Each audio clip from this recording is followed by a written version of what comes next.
সুপ্রিয় দর্শক মণ্ডলী, আপনাদের সবাইকে স্বাগত জানিয়ে শুরু করছি আপনাদের সবার প্রিয় অনুষ্ঠান স্বাস্থ্য প্রতিদিনে। আপনাদের সাথে আছি আমি নুসরাত জাহান। চলছে শীতকাল এবং প্রচণ্ড শীতে ছেয়ে গেছে পুরো দেশ। এই শীতকালের কিছু কমন রোগের মধ্যে রয়েছে ঠান্ডা, জ্বর, কাশি, এছাড়াও রয়েছে হাঁপানি বা অ্যাজমা।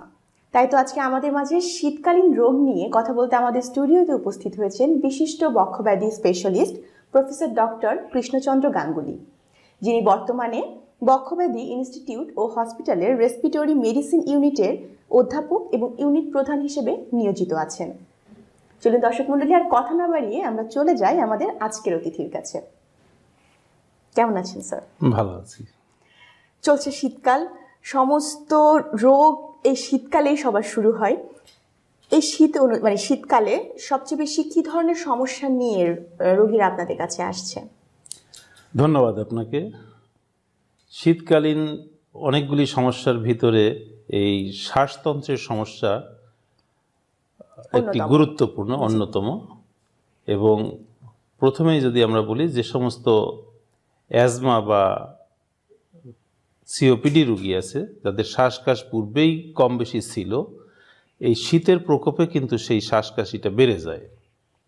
এছাড়া যেটা হয় সেটা হয় এই সময়ে সর্দি, হাঁচি, নাক ঝরা, নাক দিয়ে পানি পড়া, নাক বন্ধ থাকা, ফ্যারিনজাইটিস, ল্যারিনজাইটিস, ট্র্যাকিয়াইটিস ইত্যাদি, নিউমোনিয়া ইত্যাদি। এবং শিশু এবং বৃদ্ধ, এই দুইটি গ্রুপ কিন্তু বেশি ভালনারেবল, কারণ তাদের ইমিউনিটি অনেকটাই কম থাকে প্রাপ্তবয়স্কদের তুলনায়। তাদেরই কিন্তু সমস্যাগুলো আরও বেশি হয়। এবং এর সাথে আরও কতগুলো আছে, যেমন শীত মৌসুমটি আমাদের দেশে অত্যন্ত শুষ্ক। এ সময় বৃষ্টিপাত হয় না, ফলে ধুলাবালি অনেক বেশি থাকে, আর্দ্রতা কম থাকে।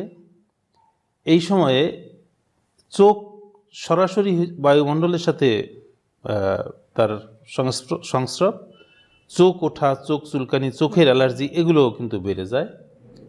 আবার এই ধুলোবালি কিছুটা কিন্তু মানুষের মুখেও প্রবেশ করে, ফলে দেখা যায় যে পেটের পীড়াও বেড়ে যেতে পারে, ডায়রিয়া, বিশেষ করে শিশুদের ডায়রিয়া, সেগুলো গ্যাস্ট্রোএন্টারাইটিস, সেগুলো বেড়ে যেতে পারে, সেগুলোও হয়।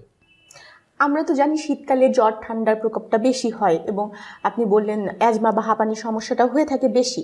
আসলে শীতকালে কেন বাড়ে? হ্যাঁ, শীতকালে বাড়ার কতগুলো কারণ। জ্বর তো কোনো নির্দিষ্ট একটি রোগ নয়, জ্বর একটি রোগের লক্ষণ।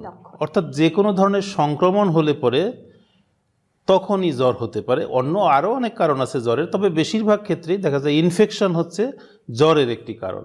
এখন আমি যেগুলো বললাম, যে এই সময়ে মানুষের যে tonsillitis, pharyngitis, laryngitis, pneumonia, bronchitis, কিংবা শ্বাসতন্ত্রের অন্যান্য অংশে, ফুসফুসের ভিতরে অন্য কোথাও কোনো ইনফেকশন যখন হয়, তখনই মানুষের জ্বর, কাশি, শ্বাসকষ্ট ইত্যাদি দেখা দেয়। এবং শীতকালে এই রোগ জীবাণুগুলির আক্রমণের হার অনেকটাই বেড়ে যায়, কারণ ওদেরও তো জীবনের জন্য তাদের একটি অপটিমাম টেম্পারেচারের প্রয়োজন হয়, এবং একটু ঠান্ডা এনভায়রনমেন্ট ওদের জন্য সবচেয়ে বেশি সুবিধাজনক তাদের। এই সময় ইনফ্লুয়েঞ্জার প্রকোপটা বেড়ে যেতে পারে, এই সময়ে যে নিউমোকক্কাস দ্বারা যে নিউমোনিয়া হয় সেগুলো বেড়ে যেতে পারে। অতএব শীতকালটা আমাদের দেশে সত্যিকার অর্থেই রোগ ব্যাধির প্রকোপ বৃদ্ধি পাওয়ার একটি সময়, খুবই সেন্সিটিভ একটা টাইম, খুবই সেন্সিটিভ একটি সময়। আপনি বলছিলেন সিওপিডি এবং হাঁপানি নিয়ে। আসলে সিওপিডি এবং হাঁপানি, এই দুটোর মধ্যে পার্থক্য বা এই দুটো সম্পর্কে যদি কিছু বলতেন। অত্যন্ত সুন্দর প্রশ্ন। হাঁপানি এবং সিওপিডি দুটি কিন্তু ভিন্ন ভিন্ন রোগ। দুটোতেই শ্বাসকষ্ট হতে পারে, কিন্তু দুটি রোগের আমরা বলি প্যাথোজেনেসিস, সৃষ্টির যে রহস্য, যেভাবে এই দুটি রোগ হয়, সেটি কিন্তু প্রক্রিয়াটা কিন্তু এক নয়। অ্যাজমা বা হাঁপানি রোগটি হচ্ছে মূলত একটি অ্যালার্জিক ডিসঅর্ডার। যাদের অ্যালার্জি আছে, কিংবা যাদের বংশে কারো অ্যালার্জিক রোগ কখনো ছিল, তাদের সাধারণত 80% ক্ষেত্রে তাদেরই দেখা যায় অ্যাজমা হয়। বাকি 20% ক্ষেত্রে নন অ্যালার্জিক মানুষেরও অ্যাজমা হতে পারে, কিন্তু বেশিরভাগ ক্ষেত্রে দেখা যায় যে একটা অ্যালার্জির ইতিহাস বংশে থাকে, তাদেরই অ্যাজমা হয়। কিন্তু সিওপিডি রোগ হিসাবে অ্যাজমার চেয়েও অত্যন্ত ভয়ঙ্কর একটি রোগ এবং এটি মানব সৃষ্ট বলা চলে। 85% ক্ষেত্রেই সিওপিডি তৈরি হয় ধূমপানের কারণে। বাকি যে 15% সেটি হয় এই যে বায়ু দূষণ এবং সেই দূষিত এনভায়রনমেন্টে, বায়ুমণ্ডলে যখন কেউ কাজ করে দীর্ঘদিন তার শ্বাসতন্ত্রে যখন এই যে ধুলি বালি ধোঁয়া ইত্যাদি প্রবেশ করে, এবং আমাদের মায়েরা যারা গ্রামে গঞ্জে অনেকে খড়কুটা দিয়ে জ্বালানি হিসেবে ব্যবহার করে বছরের পর বছর, সেই যে ধোঁয়া এবং ধুলা যে তাদের ভিতরে প্রবেশ করে, বায়োগ্যাস বলি, সেটার কারণে, এসব কারণে হয়তো বাকি 15%। তাহলে আমরা এটাকে বলি যে এটা মানব সৃষ্ট একটি রোগ এবং এর সবটাই প্রিভেন্ট করা সম্ভব, ধূমপান বন্ধ করা সম্ভব, এবং এই যে এনভায়রনমেন্টাল যে পলিউশন যেটা বললাম সেটাও নিয়ন্ত্রণ করা সম্ভব। 100% না হলেও অনেকটাই নিয়ন্ত্রণ করা সম্ভব। সেক্ষেত্রে সিওপিডি হচ্ছে মানব সৃষ্ট রোগ, কিন্তু বিপদ হচ্ছে মৃত্যুর হার অ্যাজমার তুলনায় সিওপিডিতে বহু গুণে বেশি। অ্যাজমা কথাটাই হচ্ছে যে এটা একটা রিভার্সিবল ডিজিজ, অর্থাৎ শ্বাসনালীটি সাময়িকভাবে সংকুচিত হয়, ওষুধ পেলে শ্বাসনালীটি আবার তার পূর্বের জায়গায় ফিরে যায়। কিন্তু সিওপিডি ইররিভার্সিবল একটি ড্যামেজ, অর্থাৎ যা ঘটে সেটা আর পূর্বের অবস্থায় ফিরে যেতে পারে না, এবং এটা গ্র্যাজুয়ালি একটা প্রোগ্রেসিভ ডিজিজ, ক্রমান্বয়ে কিন্তু সে খারাপের দিকেই যায়। অ্যাজমার একটা রোগীকে যদি চিকিৎসা দেওয়া হয় তাহলে গ্র্যাজুয়ালি তার উন্নতি হতে থাকে, এমন একটা সময় আসে যখন সে ওষুধ ছাড়াও দেখা যায় ভালোই আছে। হয়তো বছরের কোনো একটা সিজনাল সময়ে বা কোনো সময় একটা ইনফেকশন হলে তখন একটু ওষুধ লাগে, সারা বছরই হয়তো তার ওষুধ লাগে না। কিন্তু সিওপিডির ব্যক্তিকে ওষুধ ছাড়া তার ডিটেরিয়েশন বন্ধ করা যায় না, এটা একটা। ইভেন ওষুধ দিয়েও অনেকের যে সিমটম, তার যে কাশি, তার যে শ্বাসকষ্ট, সেটা নিয়ন্ত্রণে রাখা যায় না, এমন অবস্থা হয়, এবং আলটিমেটলি এটি তার মৃত্যুর কারণ হয়ে দাঁড়ায়। এবং বিশ্বে যত মানুষ মারা যায় তার 4র্থ কারণ হচ্ছে সিওপিডি। সেক্ষেত্রে স্যার, এই মরণভেদী সিওপিডি রোগ, এটা সম্পর্কে একটা মানুষ কিভাবে জানবে যে আমি এই ধরনের রোগের মধ্যে দিয়ে যাচ্ছি, বা কখন সে কোনো ডক্টরকে কনসাল্ট করবে? এটি অত্যন্ত গুরুত্বপূর্ণ বিষয়। আমরা যে কথা বলেছি এই কথার ভিতর থেকেও মানুষের, আমার উদ্দেশ্য কিন্তু সেই অ্যাওয়ারনেস বিল্ড আপ, সেই সচেতনতা বৃদ্ধি করা। মানুষকে সেটি জানতে হবে যে সিওপিডি অ্যাজমার মতো নয়, এতে মৃত্যু হার অনেক বেশি। আমি প্রথমেই বললাম যে এটি 4র্থ মৃত্যুর কারণ এখন, এবং এটার প্রেডিকশন দেয়া আছে যে আগামী 2020-এর পরে এটি 3য় স্থানে চলে যাবে, অর্থাৎ আরও একটি গ্রুপকে সে উপরে উঠে যাবে, মৃত্যুর হার বেড়ে যাবে। এবং প্রতি বছর বিশ্বে 30 লক্ষ মানুষ মারা যায় এই সিওপিডির কারণে। এখন প্রশ্ন হচ্ছে যে রোগী কিভাবে বুঝবে? প্রথম কথা, এটা তৈরি হচ্ছে 85% ক্ষেত্রে ধূমপান দ্বারা, ধূমপানের কারণে, বাকি 15% হচ্ছে ধুলাবালিতে কাজ করার মাধ্যমে। অর্থাৎ এটা তো তাকে বুঝতে হবে যে যিনি এই ধূমপান করছেন দীর্ঘদিন, তার ভিতরে এই চিন্তাটি আসা উচিত যে আমার কিন্তু সিওপিডি হতে পারে। অতএব তার যখন ন্যূনতম উপসর্গ হয়, যখন একটু কাশি হয়, হয়তো ধূমপানের সময়েই তার কাশি হয়, এবং তারা স্বীকারও করে যে সিগারেট খাওয়ার সময়ে একটু কাশি হয়, তারা এটাকে গুরুত্ব দেন না। কিন্তু বিষয়টা না, তখনই তাকে বুঝতে হবে যে দীর্ঘদিন সিগারেট ধূমপান করার কারণে তার এই যে কাশি এখন হচ্ছে, হয়তো সেটা সিওপিডি হতে পারে। তখন যদি তিনি একজন বক্ষব্যাধি বিশেষজ্ঞের পরামর্শ নেন, নিশ্চয়ই একজন ভালো চিকিৎসক তার পরীক্ষা নিরীক্ষা করে তাকে বলবেন যে সেইটি সত্যিই সিওপিডির দিকেই যাচ্ছে না অন্য কোনো কারণে তার কাশি হচ্ছে। শ্বাসকষ্ট কিন্তু একটু পরে হবে, প্রথম যে ম্যানিফেস্টেশনটা সেটা সাধারণত কাশি নিয়েই আসে, এবং যদি ইনফেকশন হয় কখনো, তাহলে হয়তো সেই সময় মাঝে মাঝে একটু জ্বর হতে পারে এবং সেখানে হলদে কফ বের হতে পারে। সিওপিডি কি নিরাময়যোগ্য? না, সিওপিডি নিরাময়যোগ্য নয়। এটি গ্র্যাজুয়ালি প্রোগ্রেসিভ ডিজিজ, ক্রমান্বয়ে খারাপ থেকে খারাপতর হতে থাকে। এটি ইনকিউরেবল, সেরে যাওয়ার সম্ভাবনা মোটেও নেই। তাহলে চিকিৎসক কি করেন? চিকিৎসক করেন এই যে ডিক্লাইনিং, যেটা ধীরে ধীরে যে খারাপ হচ্ছে, সেই খারাপ হওয়াটাকে কিছুটা কমিয়ে দেয়, যাতে ডিটারিয়েশনটা অত বেশি না হয়, একটু কমাতে পারেন। এতে করে তার আয়ুটা বৃদ্ধি হয়। তা নাহলে ওই হারে চলতে থাকলে হয়তো লোকটি খুব বেশি দিন বেঁচে থাকতে পারতেন না। যেহেতু চিকিৎসা করলে পরে এটাকে একটু হল্ট করা যায় প্রোগ্রেশনটা, সেজন্য তার আয়ুটা প্রলঙ্গেশন হয়, একটু দীর্ঘায়িত হয়। কিন্তু এটিকে সম্পূর্ণ নিরাময় করা যাবে না। আমি আরেকটি কথা বলি যে এই সিওপিডির একটা বড় কমপ্লিকেশন হচ্ছে, আমরা বলি কর পালমোনালি বলি, অর্থাৎ এটি মূলত কার্ডিয়াক ফেলিওর, হার্ট ফেলিওর। এই হার্ট ফেলিওরটা হচ্ছে ক্রনিক হার্ট ফেলিওর, অর্থাৎ তখন শরীরে পানি এসে যায়, পেটে পানি এসে যায়, পা ফুলে যায়, শ্বাসকষ্ট তো বাড়তেই থাকে। হ্যাঁ, তখন এটি আরেকটি ভয়ঙ্কর একটা কমপ্লিকেশন তৈরি হয় সিওপিডিতে, যেটার কারণে এই দুটি মিলিয়ে তার ফুসফুসের রোগ প্লাস সেকেন্ডারিলি ফুসফুসের রোগের কারণে হার্ট ফেলিওর, এই দুটি কারণে মিলিয়ে দেখা যায় তার পরিণতি খারাপ হতে থাকে। আপনি বলছিলেন অ্যাজমা নিয়ে বা হাঁপানি নিয়ে, বলছিলেন যে এটি জিনগত বা বংশগত রোগ। অনেক ক্ষেত্রে দেখা যাচ্ছে অনেক ফ্যামিলিতে কোনো অ্যালার্জির প্রবলেম বা কোনো হাঁপানির সমস্যা থাকে না, কিন্তু সেই ফ্যামিলির কোনো সন্তানের হাঁপানির সমস্যা বা অ্যাজমার সমস্যা তৈরি হলো, সেক্ষেত্রে এইটা নিয়ে যদি কিছু বলতেন। হ্যাঁ, এটি তো আমি বলেছি যে শতকরা 80% ক্ষেত্রেই অ্যালার্জি থাকে। জি, বংশের কারো না কারো অ্যালার্জি থাকে। এখন 20% ক্ষেত্রে হয়তো অ্যালার্জি নাও থাকতে পারে, এটি একটি বিষয় হতে পারে, সেটার ভিন্ন মেকানিজম আছে। এখন এই যে 80% ক্ষেত্রে অ্যালার্জি থাকে, সেটি শ্বাসকষ্ট আকারে বা অ্যাজমা আকারে নাও থাকতে পারে। আচ্ছা, অর্থাৎ বুঝতে হবে যে তার বাবা, চাচা, মামা, খালা, এই ধরনের রক্তের সম্পর্কে, কিংবা দাদা, দাদি, নানা, নানি ইত্যাদি মাতৃকুল এবং পিতৃকুলের যাদের সাথে তার রক্তের সংস্রব আছে, যাদের রক্ত তার শরীরে আসতে পারে, এদের কারো কোনো ধরনের অ্যালার্জিক ডিসঅর্ডার ছিল কিনা।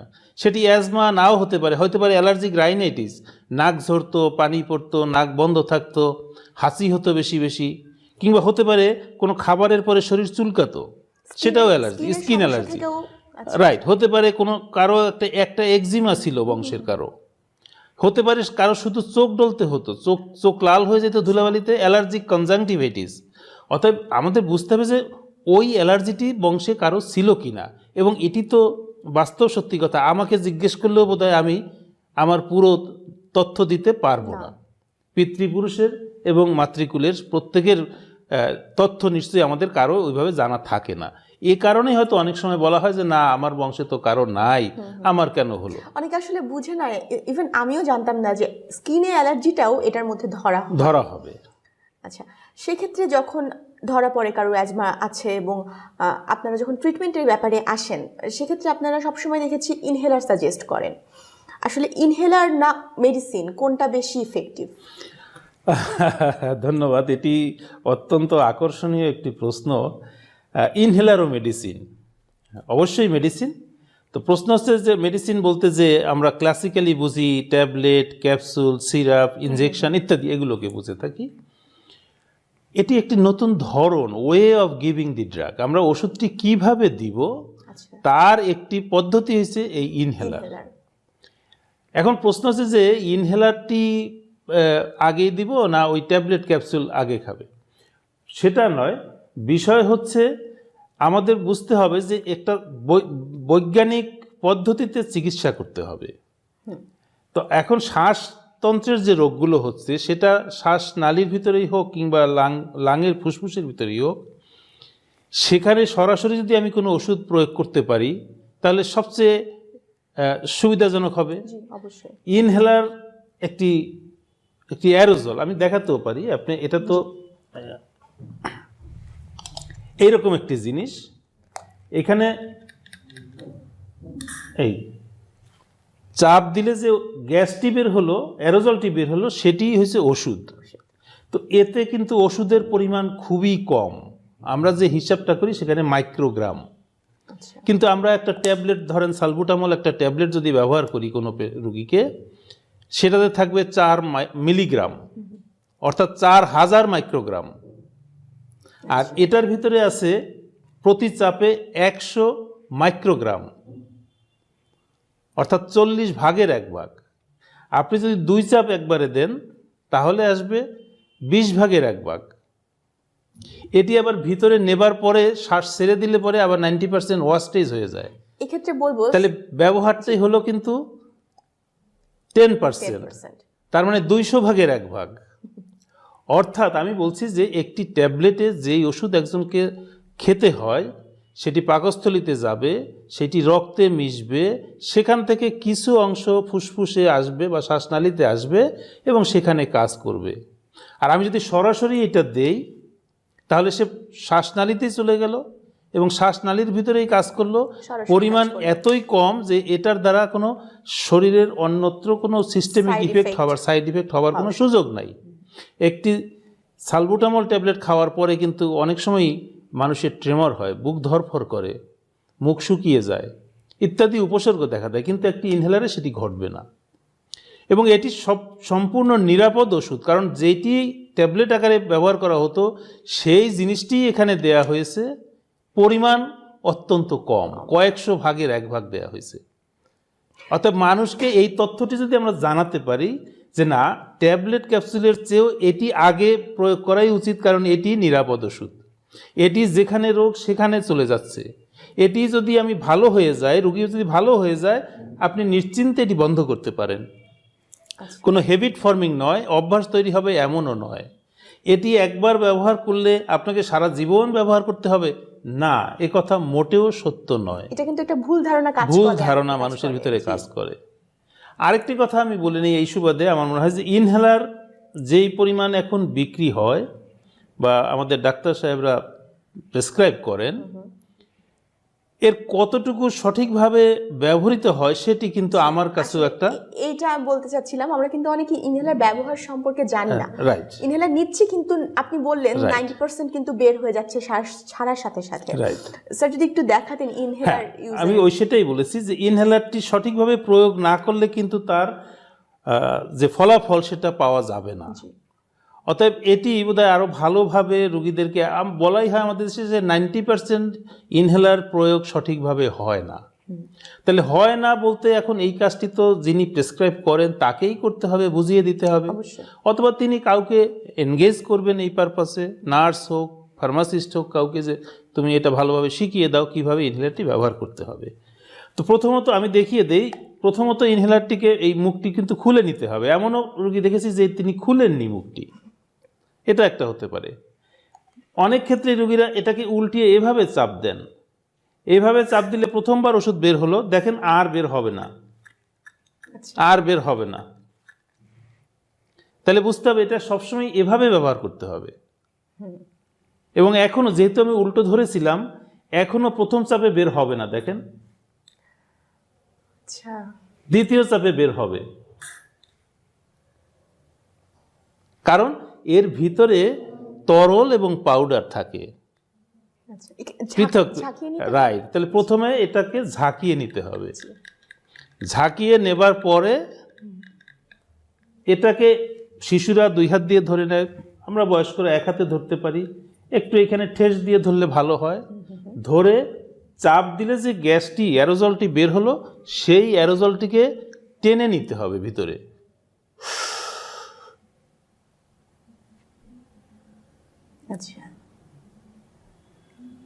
নিবে এবং নিয়ে দমটি বন্ধ রাখবে।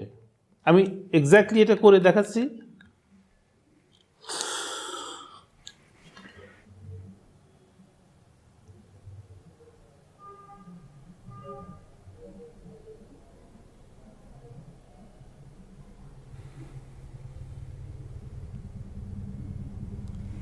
তাহলে এটি হলো সঠিক পদ্ধতি।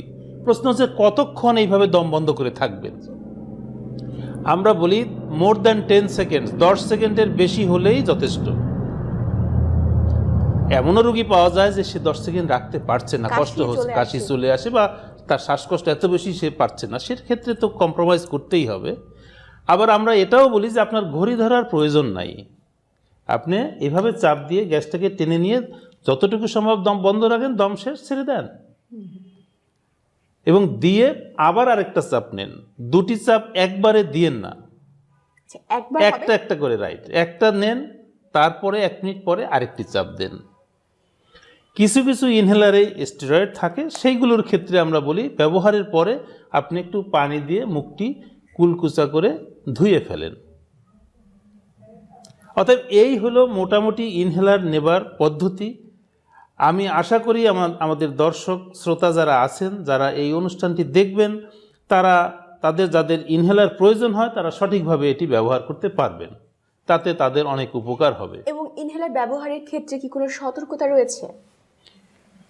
সতর্কতা বলতে এই ওষুধের সাইড ইফেক্ট হিসাবে বা ক্ষতির কারণ সম্বন্ধে তেমন কিছু নেই। তবে এটা তো ঠিক যে এটা তো একটা ওষুধ, এটি চিকিৎসকের প্রেসক্রিপশন ছাড়া যখন তখন যে কেউ ব্যবহার করবে সেটা বোধহয় সমীচীন নয়। বিশেষ করে একটু বয়স্ক প্রবীণ রোগী যারা, তাদের যদি হার্ট ডিজিজ থাকে তাহলে এটাতেও তো হার্ট রেট একটু বাড়তে পারে, তাই না? সেটার একটা বিষয় হতে পারে। অর্থাৎ কতটুকু নিব, কি পরিমাণ নেব, সেইটার বিষয় থাকতে পারে। এবং স্টেরয়েড যেগুলো তো আছে সেগুলো ইনহেল করার পরে দীর্ঘদিন ব্যবহার করলে বলে বা ওরাল হাইজিন যেই পেশেন্ট মেনটেন করতে পারছে না সেই ধরনের মানুষের জিহ্বায় মুখে একটু ঘা হতে পারে। অর্থাৎ সেগুলো কমব্যাট করার মতো আমরা সাধারণত ওষুধ দিয়ে থাকি, যার প্রয়োজন মনে করি তাকে দিয়ে থাকি। এর বাইরে বিশেষ কোনো সতর্কতা অবলম্বন করার প্রয়োজন নেই। যেহেতু আমরা আজকে কথা বলছি শীতকালীন অসুখ বিসুখ নিয়ে এবং এর সতর্কতা নিয়ে, আজকে আমরা আমাদের স্বাস্থ্যজীবীর দর্শকদেরকে জানাচ্ছি, সেক্ষেত্রে এই শীতকালে এই ধরনের রোগগুলো থেকে কিভাবে আসলে নিজেকে রক্ষা করা যায় বা সতর্কতা সম্পর্কে যদি বলতেন। হ্যাঁ, এটি আরেকটি অ্যাওয়ারনেস বিল্ড আপ করা দরকার যে আমরা কিভাবে শীতকালে ভালো থাকতে পারি। এখন শীতের সমস্যা তো বহুবিধ, তার ভিতরে একটি হচ্ছে তাপমাত্রা, আর কতগুলো হচ্ছে ধুলোবালি। তাপমাত্রার সাথে তো আমাদের যুদ্ধটা কীরকম হবে আপনি নিজেও বুঝতে পারেন, যে আমাদের পোশাক হবে সেখানে আমার প্রতিরক্ষার বিষয়। অতএব আমার পোশাকটি এমন পরিমাণ হতে হবে যে যতটুকু হলে পরে আমি কমফোর্ট ফিল করি। অর্থাৎ আমি হয়তো একটি পাতলা শার্ট গায়ে দিয়েও থাকতে পারতাম, কিন্তু তাতে দেখা যায় তো আমার একটু একটু শীত শীত লাগতেছে। এবং এই যে শীত শীত অনুভূত হওয়া, এর কারণেও কিন্তু একজন অ্যাজমা রোগীর অ্যাজমার অ্যাটাক তৈরি হয়ে যেতে পারে। একজন সিওপিডি রোগীর সিওপিডির অ্যাকিউট অ্যাটাক, এক্সাসারবেশন হতে পারে। অতএব এটা হচ্ছে মূল বিষয়, যে মাথায় টুপি পরা, একটি মাফলার ব্যবহার করা, এই পর্যাপ্ত পরিমাণে গরম কাপড় পরিধান করা, গরম পানি দিয়ে গোসল করা, একটু হালকা গরম পানি খাওয়া। অন্তত শীতকালটায় শ্বাসকষ্টের রোগীরা যারা, তাদের উচিত হবে গরম পানি খাওয়া। আমাদের দেশে গরম পানি দিয়ে গোসল করাটাকে খুব বেশি অ্যাপ্রিসিয়েট করা হয় না, আমরা অভ্যস্ত নই। কিন্তু এইটা তো সত্যি কথা যে এখন আমার এইখানের যে তাপমাত্রা এবং লন্ডনের যে তাপমাত্রা, আমি দেখলাম দুইটা প্রায় কাছাকাছি। এখন আমাদের দেশে এখন যে তাপমাত্রা আছে, তাহলে লন্ডনে কিন্তু কোনো ব্যক্তি গরম পানি ছাড়া গোসল করে, এটা মনে হয় মানে পাওয়াটা দুষ্কর হবে। অর্থাৎ মানুষের শরীরের তাপমাত্রা যতখানি, সেই তাপমাত্রার একটি পানি দিয়েই মানুষের গোসল করা উচিত। অতএব আমরা যদি সেইভাবে একটু গরম পানি দিয়ে গোসল করি, একটু কমফোর্টেবল টেম্পারেচার মেনটেন করার মতো পোশাক আশাক পরি পরিমিত, তাহলে পরে ভালো থাকব। দ্বিতীয় যে বিষয়টি, সেটি হচ্ছে যে আপনি তো সারাদিন বদ্ধ ঘরে বা এসি রুমে বাস করতে পারবেন না। আপনাকে আউটডোর সার্ভিসে যেতে হবে, বাজারঘাটে যেতে হবে। তো সেখানে গেলে পরে আপনি এক্সপোজড হবেন ধুলাবালির সাথে।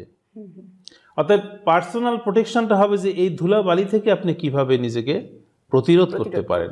সেখানে মুখে একটি মাস্ক ব্যবহার করা বোধহয় অনেক ধুলাবালি থেকে আপনাকে মুক্ত রাখবে।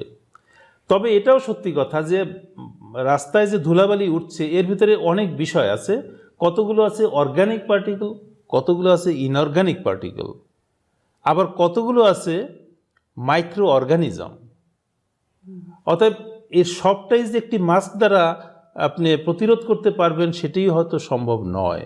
এ কারণেই দেখা যায় যে বেশি ভিড় যেখানে, সেখানে গেলে পরে মানুষের ইনফেকশনের হার বেড়ে যায়। কারণ ওইখানে একটি ইনফ্লুয়েঞ্জা আক্রান্ত রোগী, সে যখন একটি হাসি দেয়, একটি হাসি দিয়ে দেখা যায় 10 থেকে 15 জন বা তার চেয়ে বেশি মানুষকে সে ইনফেক্ট করে ফেলতে পারে। সেই জন্য যেখানে মানুষের সমাগম বেশি, ভিড় বেশি, সেখানে যাওয়ার পরেও দেখা যায় কিছু মানুষ ইনফেকশনে আক্রান্ত হয়, রোগাক্রান্ত হয়ে যায়। তখন তাদের শ্বাসকাশের বেড়ে যায়। শীতকালে আপনি দেখবেন যে গাছের পাতা আবৃত থাকে ধুলি দ্বারা, ফলে ফটোসিনথেসিস হয় না। যেই গাছগুলো কার্বন ডাইঅক্সাইড বায়ুমণ্ডল থেকে গ্রহণ করত এবং অক্সিজেন ছাড়ত, তার সেই প্রসেসটা কিন্তু প্রায় বন্ধ হয়ে যায়। আমরা যেই পরিবেশে থাকি, আমরা যদি আমার চারিপাশের যে বিশেষ করে উঁচু বিল্ডিং থেকে আপনি গাছে পানি দিতে পারেন, একটু পানির স্প্রে দিলে পরে কিন্তু গাছের পাতাগুলো কাভারটা চলে যায় এবং সে ফটোসিনথেসিস করতে পারে, বায়ুমণ্ডলে সে অক্সিজেন ছাড়তে পারে। রাস্তাঘাটে যে ডেভেলপমেন্ট ওয়ার্কগুলো আমাদের হচ্ছে, প্রচুর পরিমাণে ধুলি সৃষ্টি করছে, কিন্তু এটা তো সত্যি কথা যে উন্নয়ন প্রকল্প, উন্নয়ন কাজ হতেই হবে, কিন্তু সেটা বৈজ্ঞানিকভাবেই আপনি ওই ধুলোবালি মুক্ত রেখেই করতে পারেন। বিশেষ করে সকাল সন্ধ্যা বা দিনে 2-3 বার যদি সেখানে পানি স্প্রে করা হয় কাজের চারিপাশে যেখানে ধুলাবালি বেশি, তাহলে পরে কিন্তু এই পরিবেশ দূষণ, এই বায়ু দূষণ থেকে অনেকটাই রক্ষা পাওয়া যায়। আমাদের ঢাকা শহরের পাশে কিন্তু বিশাল ইটভাটার একটি সমাহার আছে, এর থেকে প্রচুর পরিমাণে ধোঁয়া, গ্যাস ইত্যাদি নির্গত হয়ে চলে আসতেছে। তাহলে সেটাকেও সায়েন্টিফিক্যালি হ্যান্ডেল করা দরকার, যাতে করে সেখান থেকে কোনো ধোঁয়া না আসে, ধুলি না আসে। আমাদের যে বর্জ্যগুলো আছে, দেখেন ঢাকা শহরে যানবাহনের ধোঁয়া এবং যে 16 কোটি মানুষ আছে তাদের যে বর্জ্য, এটি ব্যবস্থাপনা কিন্তু একটি বিশাল ব্যাপার।